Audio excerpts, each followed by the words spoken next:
Hello and welcome back, everybody. Today we're going to be talking about the Leadstorm overclock for the Leadstorm powered minigun. So Leadstorm is an unstable overclock for the minigun. I'm just going to refer to it as the minigun now rather than the Leadstorm. This one greatly increases your damage for the minigun. However, the downsides are that you can't stun nearly as well as you otherwise would. The stun duration is cut down and the stun chance is cut down. You also can't move when firing this, kind of. There's a few ways that you can actually move with this, and I'm going to be showing those throughout the video. But first up, let's go over the build. This is the build that I'm running with the Leadstorm powered minigun. So in tier 1, I'm going with better accuracy. You could also go with more rate of fire if you want more DPS. That's an option too. I know some people that really like that. I like the accuracy though. Tier 2, I'm going with more damage. This is just to stack even more damage so we can ramp up our DPS even more. You could go with more ammo though. I've found that both work pretty well. It really depends on what you want. Tier 3, I would recommend either blow through rounds, which I have on this, or armor breaking. Stun doesn't really help that much unless you just want to make up the difference of the stun, but honestly I don't think it's that great of an option compared to the other two, at least in this case. In tier 3, usually all of these are really good options, but blow through rounds is better for crowd control, and armor breaking is better for single target damage if you want to kill things like Praetorians or guards a little bit easier. Tier 4, I'm going with the faster spin up. However, you could go with more damage here. That's pretty fun too to ramp this up, and honestly any of them in tier 4 are really good, so pick whichever one of these you would like. And then in tier 5, I'm going with Cold as the Grave. That makes it so every time that we kill something, it cools down our minigun a little bit more so we can continue to fire it. I really like it with this particular overclock. If you wanted more damage, you could go with fire rounds.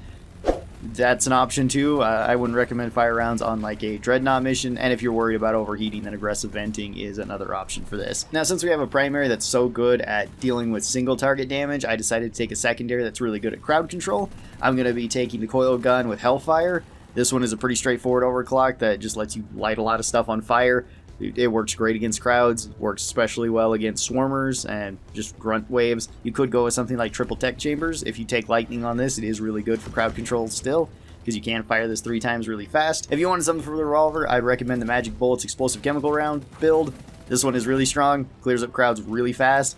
And if you wanted something a little bit different for the revolver, maybe something that was a little bit more standard, you could go with 6-shooter. This lets you deal pretty good damage per second, and I consider it just a straight upgrade to the revolver. You could run it with extra ammo. And then if you're looking for something with the burst pistol, you could take something like electromine-lets. Electromine-lets is a pretty good option for this as well. But again, if you wanted something a little bit more normal, you could go with compact rounds. Compact mags is really good. It lets you deal with crowds and basically everything at distance, so that one's pretty nice. So as you can see, Leadstorm does clear up things really, really fast. Let's put this down so I can actually fix this up. Yes, hang on, Dottie. I'll fix you up. Leadstorm is kind of a crazy overclock, lets you do really high damage to everything.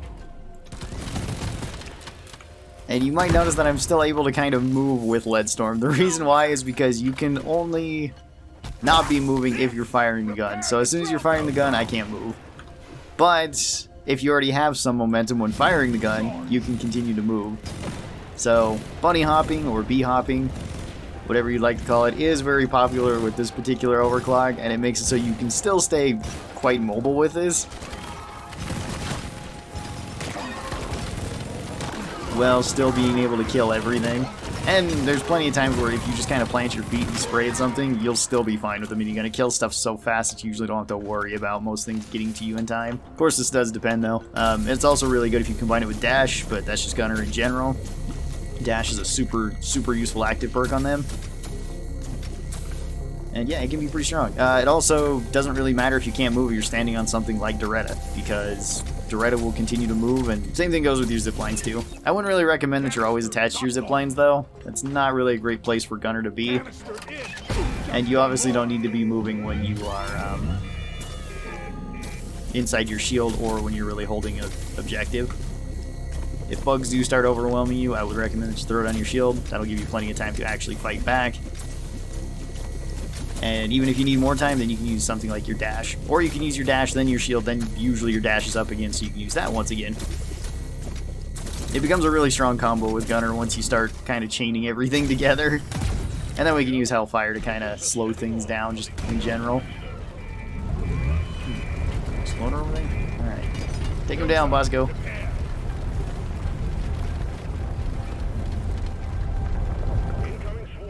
Don't worry, Dottie, we got you covered.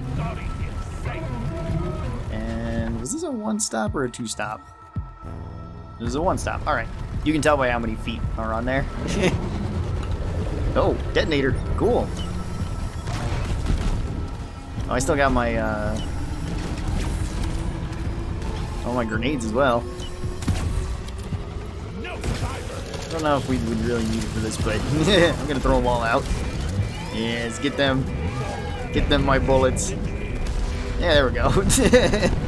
Lead bursters are crazy strong against them.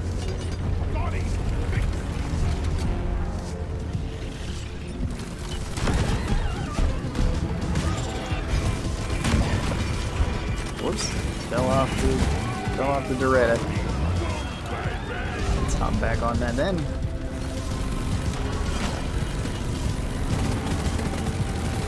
Just kind of take down the big targets. You can use Hellfire to clear up all the little ones.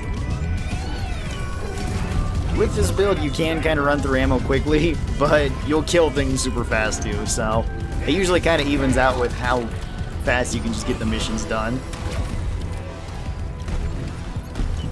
Or, you know, how much time you have to actually get all your nitra.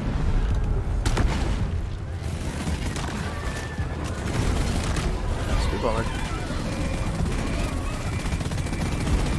Okay, Spitballer's dead. One's dead. Mostly. For the most part. Okay, we really shouldn't need another resupply. We still have 2, but assuming we actually do need it, we should be good to go. Yeah, call that in over here. Alright. Let's do this. Oh.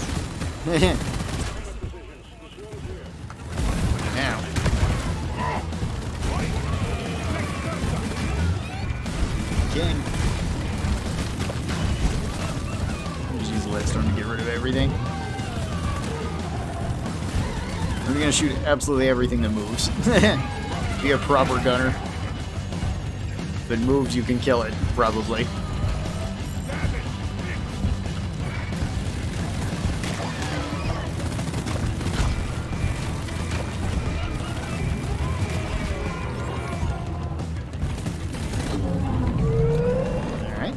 Down. Easy enough. Now we've got the rocks. I wouldn't recommend you stand on top of Dottie whenever there is rocks. You can stand close to her, but if you're on top of her and a rock comes down and crushes you, it will probably kill you. At least if you're playing on Pass 5 like I am right now. I just say that because I notice a lot of people when I hold open lobbies sometimes do that when they just stand on top of it. And it'd be better just to lose a part of Dottie, assuming it's not the very last part of Dottie, than it would be for just somebody to go down, since you can usually res them in time. Especially if you're playing somebody like Gunner. You toss out your shield and res them pretty easy. And as you can see, Leadstorm just shreds through the rocks. It shreds through everything.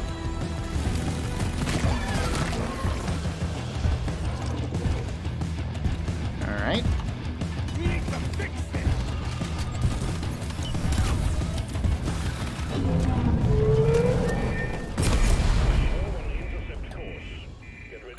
Alright, stage 2 down.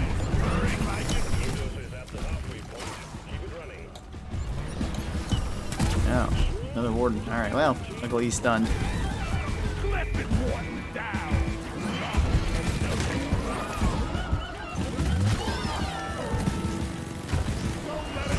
There's another grabber? Yeah, there is. Why there's so many grabbers in this cave?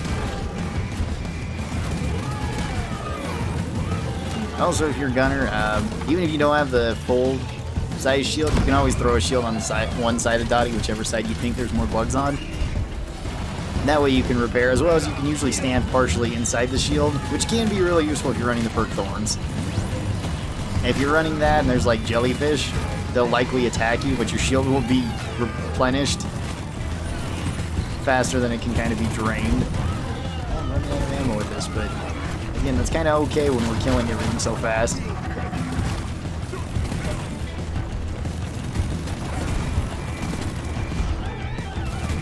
Okay. Out of bullets with that. That's okay. Just throw these out there.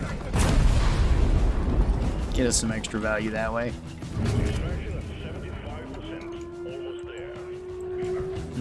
Oh yeah, the beamers.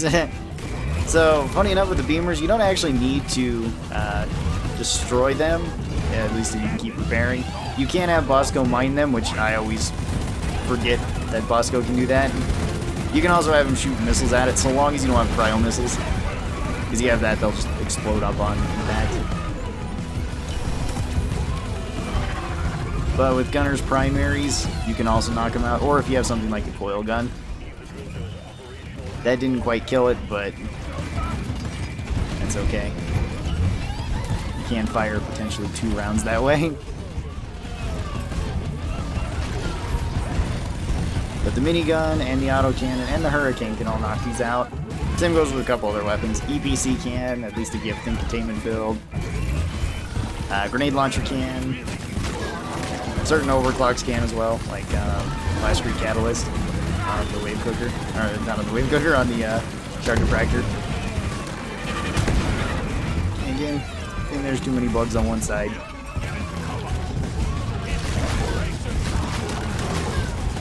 You kind of throw your shield on one side and protect Dottie as you repair.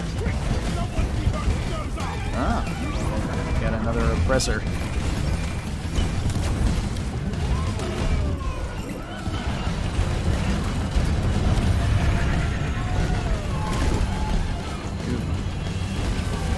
Okay, well, I think we're gonna lose part of Dottie here. That's okay though. We're gonna fight to the bitter end. Oh, no, never mind. Didn't lose any part of Dottie. Rock and stone, Dottie. Still gotta kill the oppressor though. There we go. You can always just shoot through anything with the coil gun, so long as it's not through too much terrain. So don't worry about just firing through stuff like that. Alright, now we gotta figure out where Dottie flew off to, because I didn't see her in the sandstorm. There she is. Okay. Let's be on our way then. You did a good job, Dottie. I'm gonna grab some more ammo. Actually, I'm gonna grab even more ammo. We might as well be at full ammo when we go. Alright, let's go, Dottie. And Bosco. And Molly, I guess. Molly has to be the only one to return. And the only one that management seems to care about. As long as we don't have acid spitters or menaces or, I guess, Mactera. We should be fine. Take them out, Bosco. They're gonna try to derail us. Okay. Or they're just gonna sit there. Interesting behavioral choice, but alright. Stay back.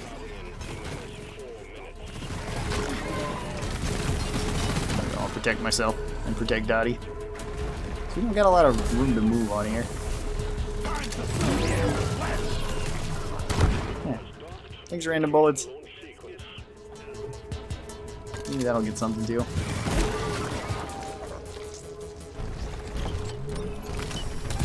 Shield charged and ready.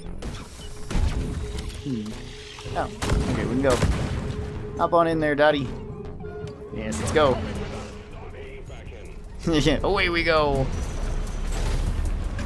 That was a pretty simple escort mission, but this build is really strong on these type of missions. It's really strong on escort missions. It can be really strong on oil rig missions because you can use the oil rigs just to maneuver around so you can keep moving while keep firing. It can also be really good on like salvage missions where you have to stand in place and you have to hold an objective.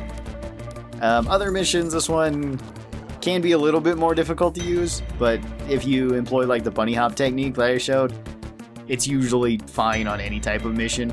We killed 183 things. That's not very many, but we didn't go on that mission for very long.